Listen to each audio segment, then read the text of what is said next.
Buenas tardes, nosotros somos el equipo del grupo 402, integrado por Cintia Sánchez, Luz Canizales, Héctor Torres, Miriam Hernández e Ivana Santos, y les presentaremos la unidad 3, el razonamiento discursivo. Buenas tardes, mi nombre es Luz Alejandra Canizales Reynoso y yo voy a dar el tema de razonamiento discursivo de la unidad 3, llamada razonamiento discursivo. El razonamiento, primero, para comprender esto debemos entender que el razonamiento se define como el conjunto de actividades mentales que consisten en conectar unas ideas con otras. En cambio, discurso es un evento de la comunicación que puede ser oral o escrito, que implica elementos lingüísticos y contextuales. Ahora bien, el razonamiento discursivo en la comprensión lectora refleja el esfuerzo del lector para llegar más allá de la lectura literal. La inferencia, en cambio, es una actividad del proceso de razonar. Es el proceso mediante el cual se puede obtener una consecuencia o deducir algo de un evento. Dentro de las conexiones de las inferencias encontramos las explicaciones, las predicciones y las asociaciones. Las explicaciones hacen referencia del por qué ha ocurrido un suceso. Las predicciones nos permiten crear escenarios referentes al texto, y las asociaciones ocurren mientras estamos realizando la lectura. Es como cuando nos damos cuenta de cómo se llama un personaje. ¿Por qué? Porque lo estamos leyendo. Buenas tardes, mi nombre es Héctor Torres y yo tocaré el tema de la argumentación. La argumentación es un razonamiento empleado para probar o demostrar una proposición. Una proposición viene siendo una idea establecida por una cierta persona o ente en general. Asimismo, la argumentación es utilizada para poder refutar o establecer un apoyo hacia una idea que se ha establecido previamente. La exposición de la argumentación incluye lo que viene siendo también la exposición de un supuesto, lo cual viene siendo una idea cualquiera que se está defendiendo, después el desarrollo de la argumentación y finalmente la conclusión, que es la que apoyará o bien otra vez afirmará con mayor firmeza la idea establecida. Bueno, viendo de un punto más específico, la estructura de la argumentación se divide en la definición de la idea que se está defendiendo y las evidencias, la cual puede ser una o más según sea lo necesario para poder dar una fuerte argumentación. Luego, hay varios tipos de argumentación, empezando por los deductivos. Los argumentos deductivos tienen el propósito de mostrar una serie de hechos, evidencias o información que lleven a una conclusión válida. Así, los argumentos deductivos tienen evidencias específicas para llegar a una conclusión específica y válida. Puede ser demasiado objetivo, lo cual no da espacio a posibilidades o probabilidades, sino simplemente hay una conclusión absoluta. Ahora, los argumentos inductivos. Estos tienen el propósito de mostrar una serie de hechos, evidencias o información que llevan a una conclusión probable. Entonces, como el texto nos lo menciona, los argumentos inductivos nos llevan a una conclusión que puede ser probable, es decir, que es más susceptible de ser contradicha. Así, es algo que viene siendo un poco más subjetivo, sin embargo, es una argumentación que se puede ser válida también, y por eso es que la consideramos como uno de los tipos de argumentación. Gracias. De acuerdo, una vez que hemos establecido las definiciones de los tipos de argumentos, pasaremos a lo que vienen siendo los ejemplos de estos tipos.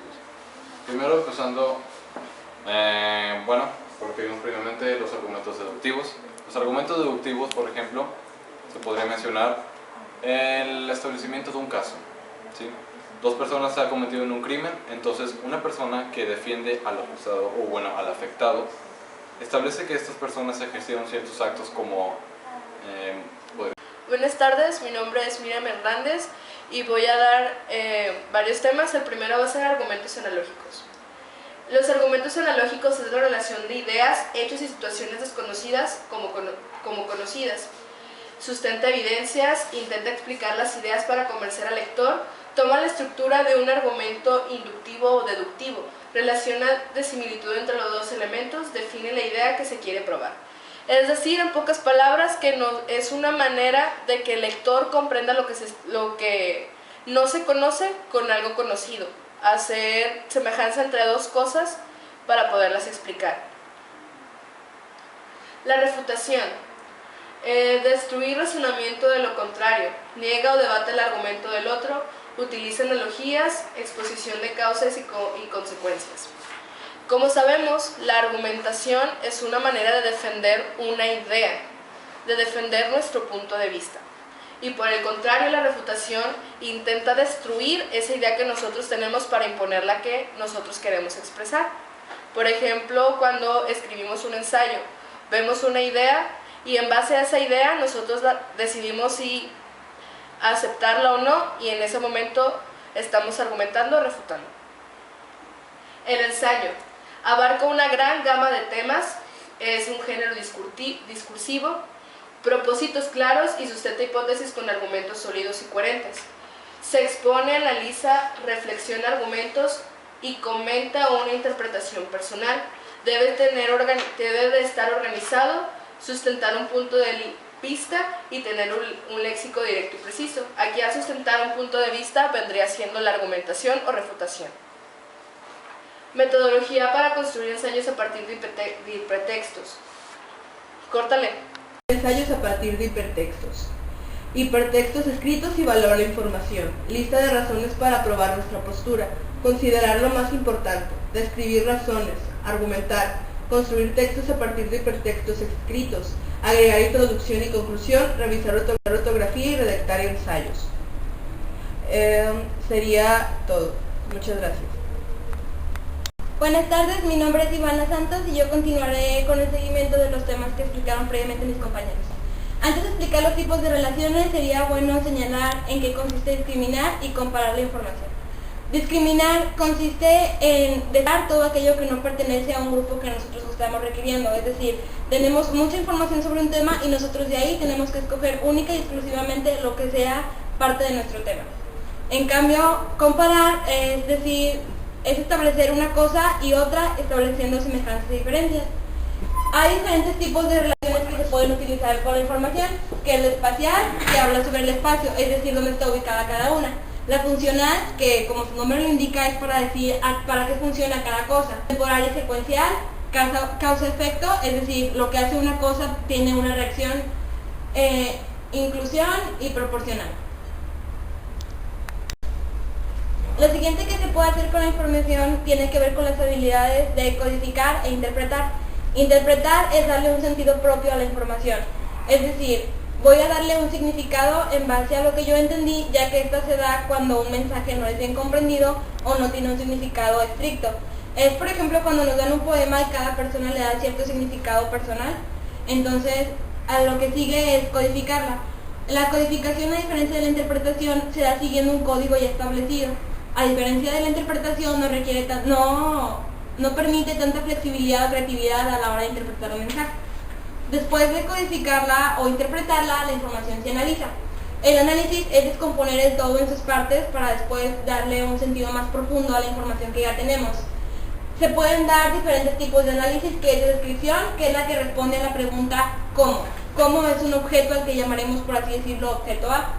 La definición es qué es el objeto A, incluyendo lo que no es dicho objeto. De relación. La de relación es aquella que nos dice en qué se relacionan dos objetos, es decir, qué es el objeto A comparado con el objeto B, qué tienen en común y qué tienen de diferente. Buenas tardes, yo soy Cintia Isabel Arispe Sánchez y yo les voy a hablar sobre los esquemas y sobre lo que es la síntesis. Los esquemas son una manera gráfica de representar el texto y son una muy buena forma de analizar. Nos ayudan a comprender y a estudiar las relaciones entre los conceptos que hay en un texto.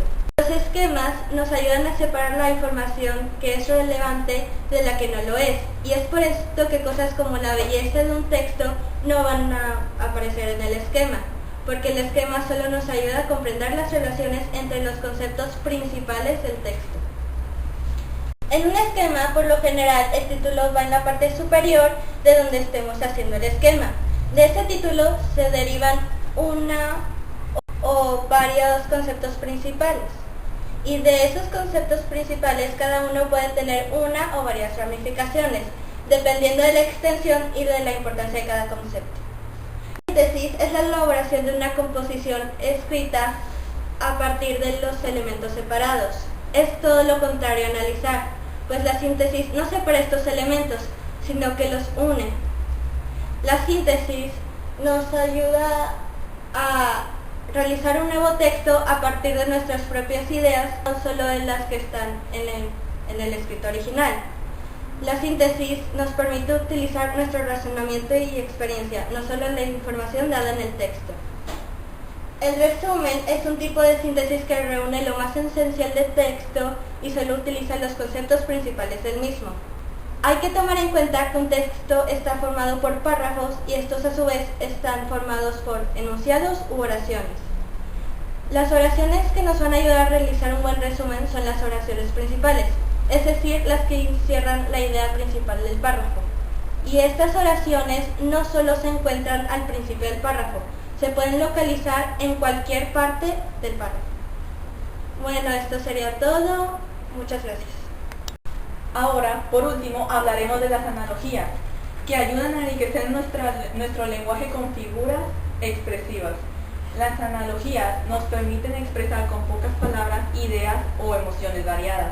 Es una relación que se repite pero en un contexto diferente, como ballena es a tiburón, como elefante es a león. Para describir con analogías, normalmente, como lo hacían nuestros abuelos, se utilizan los refranes o dichos populares, como ojo por ojo y diente por diente. Quiere decir que si tú haces algo y lastimas a una persona, te van a lastimar de la misma manera. Muchas gracias. La definición es qué es el objeto A, incluyendo lo que no es dicho objeto. De relación. La de relación es aquella que nos dice en qué se relacionan dos objetos, es decir, qué es el objeto A comparado con el objeto B, qué tienen en común y qué tienen de diferente. La siguiente es